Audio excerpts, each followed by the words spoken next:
नमस्कार, आपण पाहतात सत्यशोधक न्यूज 24 न्यूज चॅनल। आज आपण आहोत गडचिरोली येथील जिल्हाधिकारी कार्यालयासमोर व आपण या ठिकाणी पाहतात की आदिवासींचा महाआक्रोश मोर्चा या ठिकाणी निघालेला आहे जिल्हाधिकारी कार्यालयावर। त्यांची मागणी आहे की धनगर समाजाला आदिवासीच्या कोट्यातून आरक्षण देऊ नये या मुख्य मागणीसह कंत्राटीकरण असेल किंवा खाजगीकरण आहे, शाळांचे खाजगीकरण आहे, अशा विविध प्रश्नांना घेऊन त्यांचा आज महाआक्रोश मोर्चा या ठिकाणी निघाला। हा दुसरा मोर्चा या ठिकाणी निघालेला आहे। एक पहिला मोर्चा 1 ऑक्टोबर 2023 म्हणजे आताच गेल्या काही दिवसाआधी याच विषयाला घेऊन आदिवासींचा एक मोर्चा या ठिकाणी निघालेला होता आणि अवघ्या 20 दिवसानंतर म्हणजे आजची 20 तारीख आहे आणि लगेच आदिवासींचा हा दुसरा मोर्चा या ठिकाणी निघालेला आहे। प्रश्न आहे की 2 गटामध्ये आदिवासी विभागले आहेत का असा पण या ठिकाणी प्रश्न निर्माण होतो। तरीही दोन्ही मोर्चाला प्रचंड उत्स्फूर्त पाठिंबा या ठिकाणी मिळालेला आहे। मागच्या मोर्चामध्ये आपण पाहिले असाल की विविध आदिवासींचे जे नेते होते किंवा पक्ष होते त्या पक्षांचा जाहीर पाठिंबा कुठेही पोस्टर बॅनर दिसलेला नव्हता, परंतु यावेळेस जर शहरामध्ये आपण पाहिले तर काँग्रेस, बीजेपी, शिवसेना, राष्ट्रवादीसह विविध पक्षांचे पोस्टर्स, बॅनर्स हे मोठ्या प्रमाणात या मोर्चाला पाठिंबा देणारे बॅनर्स या ठिकाणी आहेत आणि आजच्या मोर्चाला प्रामुख्याने देवराव होळी सुद्धा उपस्थित आहेत। 1 तारखेच्या मोर्चात सुद्धा ते उपस्थित होते। आपण या ठिकाणी पाहतात की मोठ्या संख्येने जमाव जमलेला आहे। आपण यांच्या काही प्रतिक्रिया घेणार आहोत। कोणत्या गावून आले साहेब तुम्ही? कोणत्या गावून? चिरचाडी। तुम्हाला मागणी माहित आहे या मोर्चाची? काय मागणी म्हणजे या मार्चमध्ये धनगर आपल्यामध्ये प्रवेश करू इच्छित आहे, त्याच्यासाठी आपण हे मागणी करत आहोत। अच्छा अच्छा, तालुका कोणता आपला? कुरखेडा तालुक्यामधून आले। मागे 1 तारखेला पण मोर्चा निघाला होता, त्या मोर्चात होते का तुम्ही? नाही, त्या मोर्चात नव्हते। अच्छा, काही लोक मागच्या मोर्चामध्ये नव्हते, या मोर्चामध्ये ते आपण घेणार आहोत या ठिकाणी। सर, आपण कुठून आलेत? मी केडीगट्टा। या मोर्चाला आपण आज आलेत। याच्या पुन्हा 15 दिवस 20 दिवसाआधी 1 ऑक्टोबरला दुसरा एक मोर्चा या ठिकाणी निघालेला होता। पुन्हा या मोर्चाची गरज आपल्याला का बरं वाटली? म्हणजे आपण या मोर्चाच्या आयोजका स्वरूपात आहात की फक्त कार्यकर्ते म्हणून आले आहेत? कार्यकर्ते म्हणून आलो आहोत। आम्हाला मोर्चाची गरज भासणारच, कारण आपण मागच्या मोर्चामध्ये आपण काढलो, आजपर्यंत सरकारने त्या विषयावर दखल घेतलेली नाही, त्याच्यामुळे आम्ही पुन्हा मोर्चा करण्याची गरज आहे।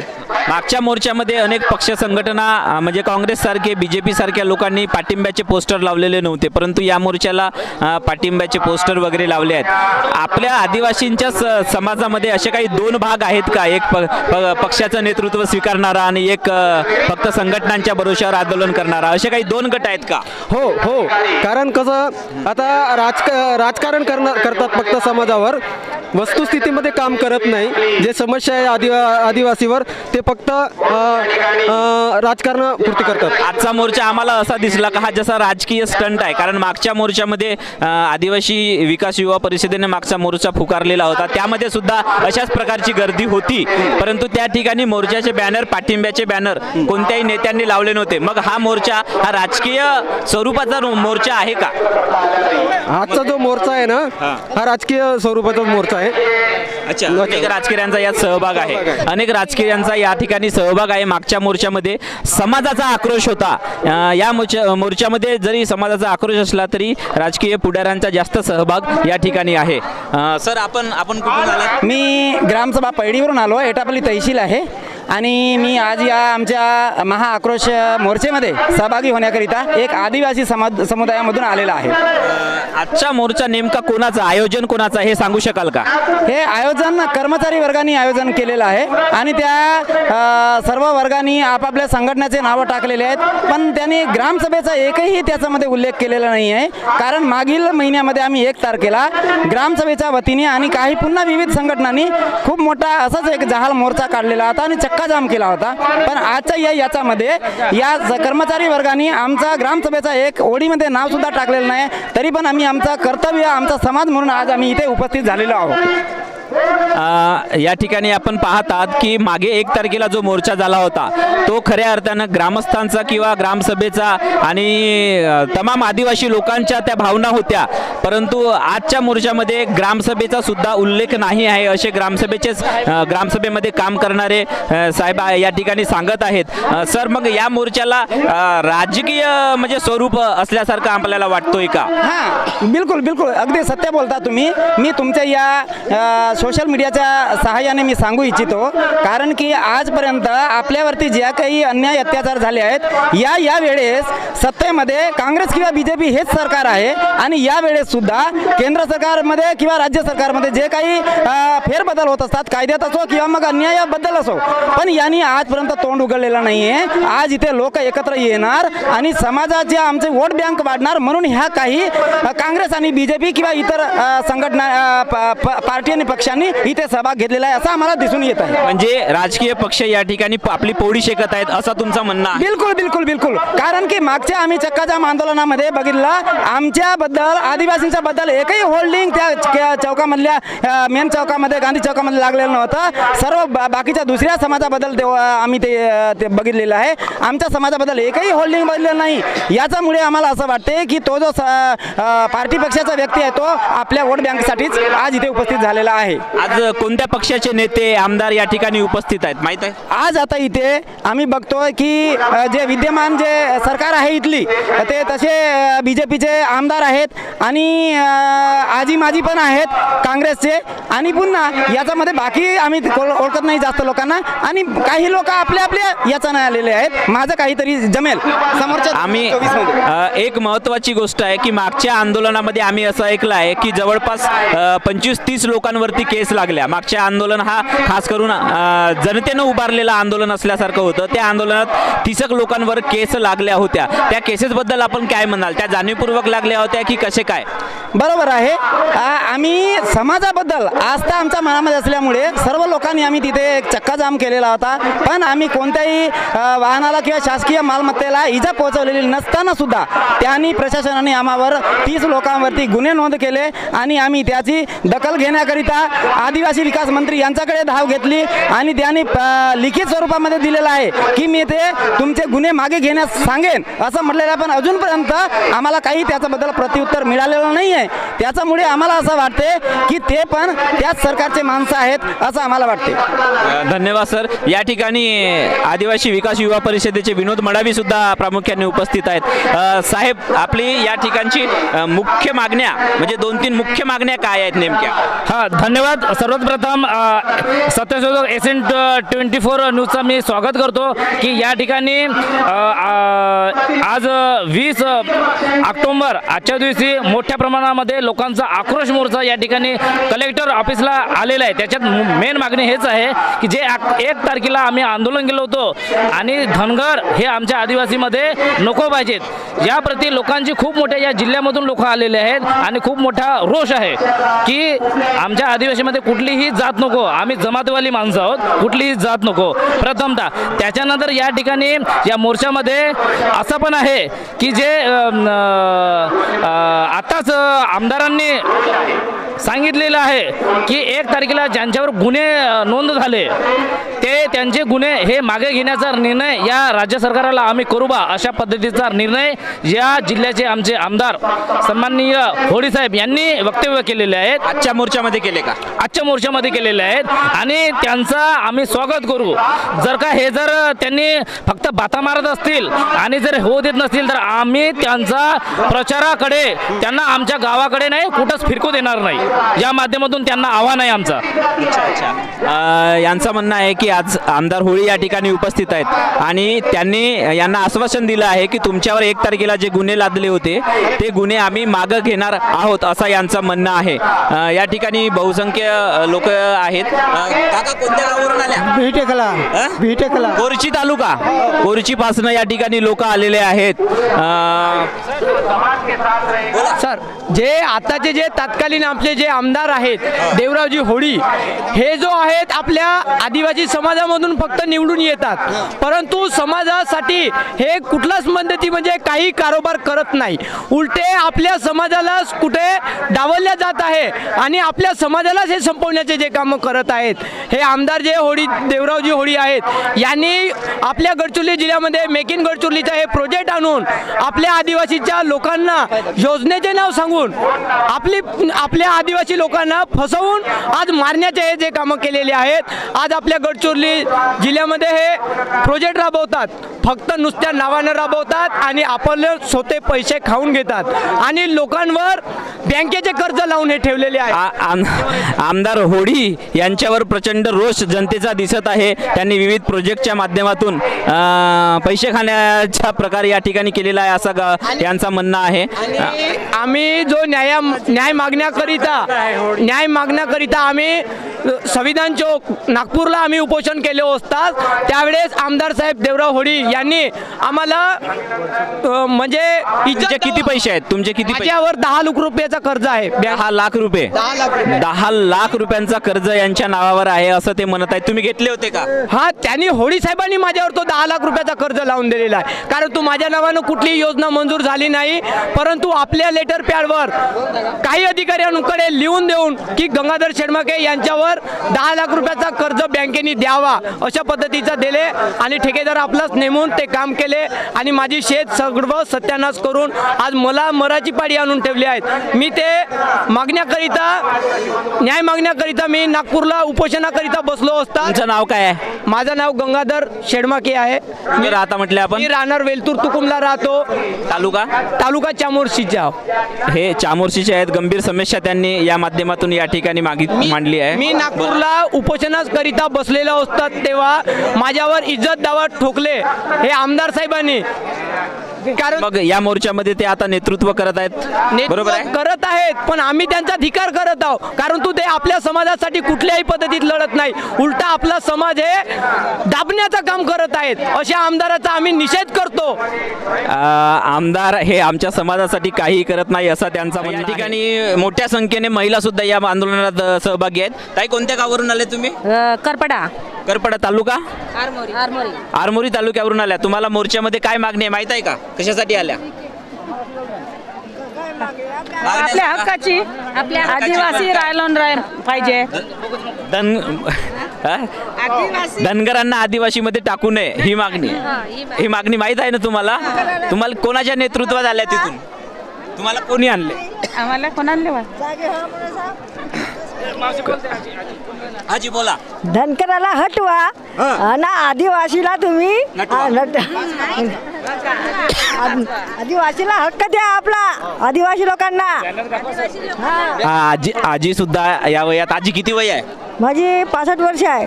65 वर्षी आजी म्हणत आहे की धनगरांना हटवा आणि आदिवासींना नटवा, वाचवा असा आजीचा सुद्धा म्हणणं आहे. तीव्र विरोध आदिवासींचा या धनगर आरक्षणाला आहे.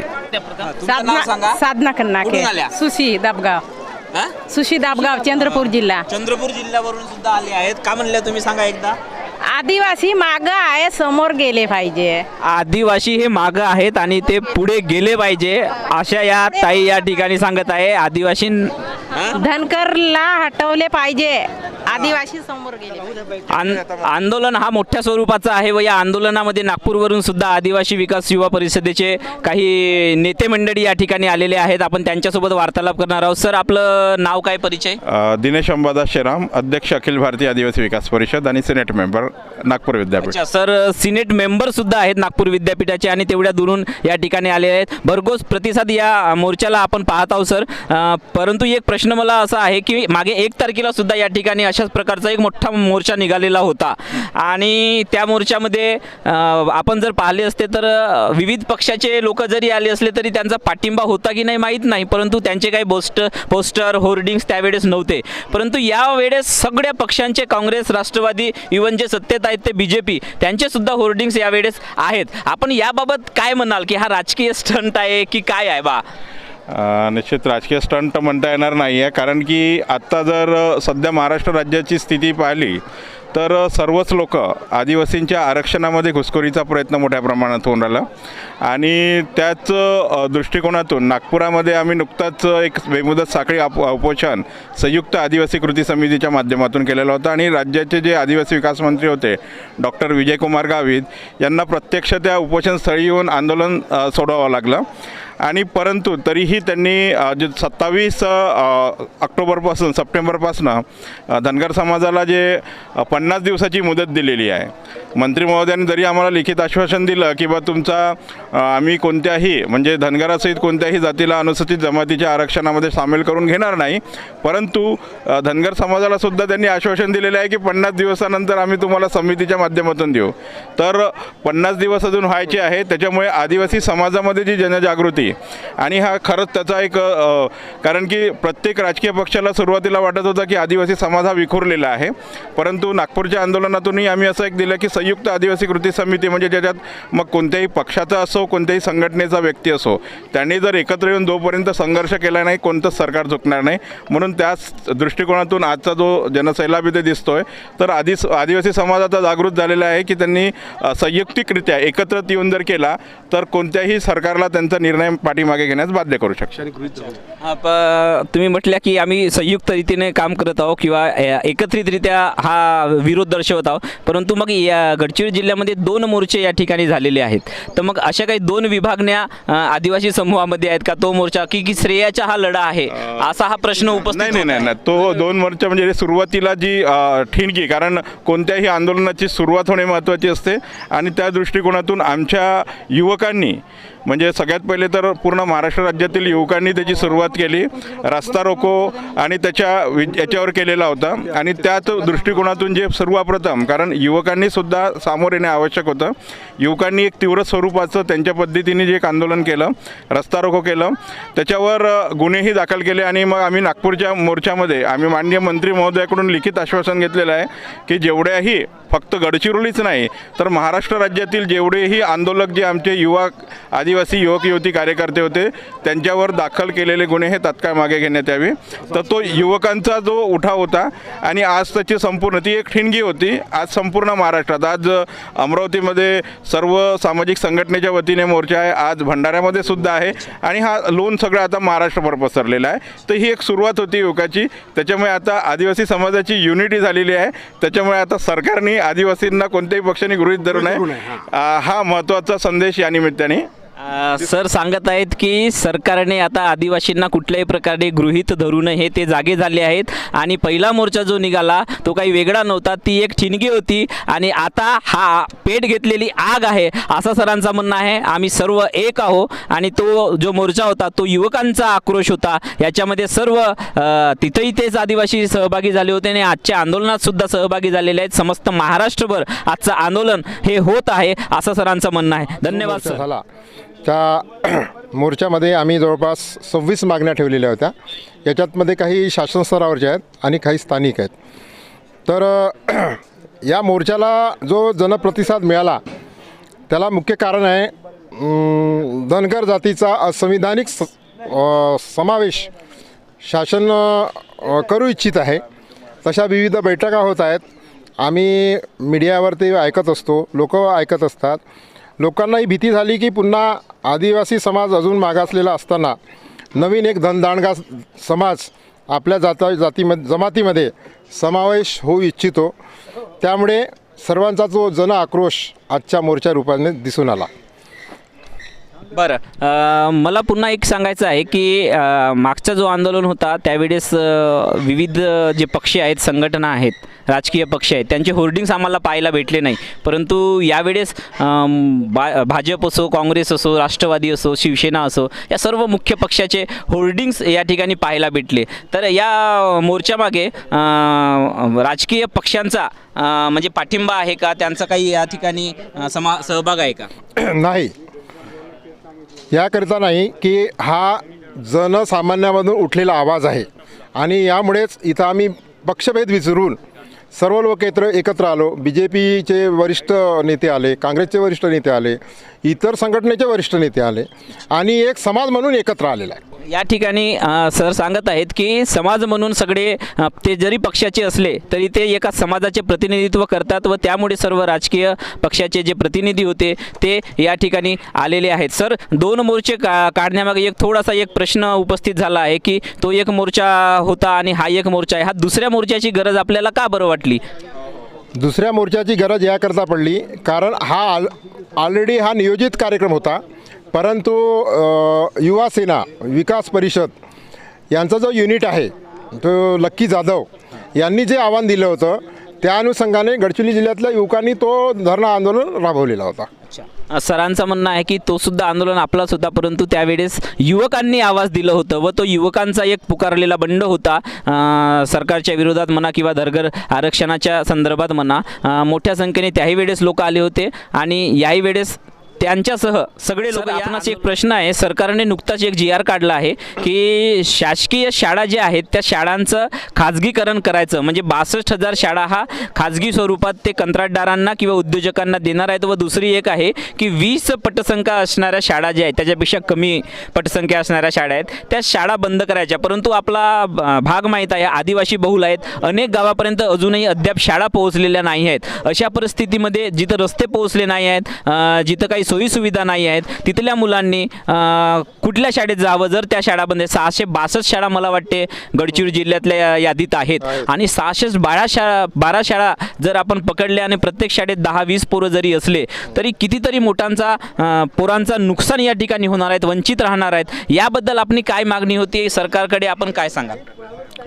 मुख्यतः ह्या 600 ज्या 600च्या वरती ज्या शाळा आहे ह्या रिमोट एरियामधल्या आहेत आणि ज्या ठिकाणी रस्ते व पूल याची सोय नाही, बारमाही रस्ते नाही, त्यामुळे तिथले विद्यार्थी इतरत्र जाऊ शकत नाही. आणि मुख्य प्रश्न जेव्हा येतो की हे बारमाही नसल्यामुळे फक्त 3 महिने ह्या गावांना कनेक्टिव्हिटी असते आणि या भौगोलिक परिस्थिती अत्यंत दुर्गम असल्यामुळे या शाळा कमीत कमी गडचिरोलीमधल्या तरी शासनाने बंद करू नये ह्या आमची मागणी आहे. आपण गडचिरोलीमधल्या म्हणल्या, परंतु समस्त महाराष्ट्रामधला हा प्रश्न आहे आणि महाराष्ट्रातल्या जरी शाळा बंद झाल्या तरी कित्येक गोरगरीब कष्टकऱ्यांची मुलं हे शिक्षणापासून वंचित राहू शकतात. म्हणजे त्यांच्याकडे अजूनही अद्यापही 50,000 1 लाख रुपये फीस द्यावी अशी ऐपत नाही. मग त्यामुळे आपण समस्त महाराष्ट्राच्या विचाराने काय सांगाल? तुम्हाला एक न्यूज वाचली असेल की हरियाणा स्टेटमध्ये शासकीय शाळेमध्ये मुलगा टाकला तर त्याला 600 ते 1000 रुपये फी देतात आणि खाजगीकरण शाळा ते घेत नाही. आता त्यामागचा उद्देश काय असेल? उद्देश हाच आहे की ॲटोमॅटिक लोक खाजगी शाळेमध्ये मुलं टाकतील आणि शासकीय शाळेमधली पटसंख्या कमी झाल्यामुळे ती शाळा कालांतराने बंद होईल.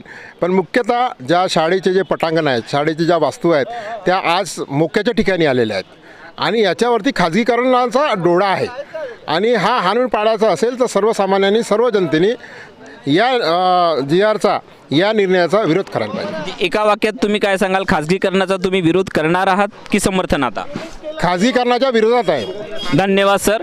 सरांचं म्हणणं आहे की शासकीय शाळा ज्या आहेत ह्या खाजगीकरणात जाऊ नये, त्या बंद होऊ नये असा या आयोजन समितीचा म्हणणं. कॅमेरामॅन प्रतीक सोबत राज बनसोड, सत्यशोधक, न्यूज 24.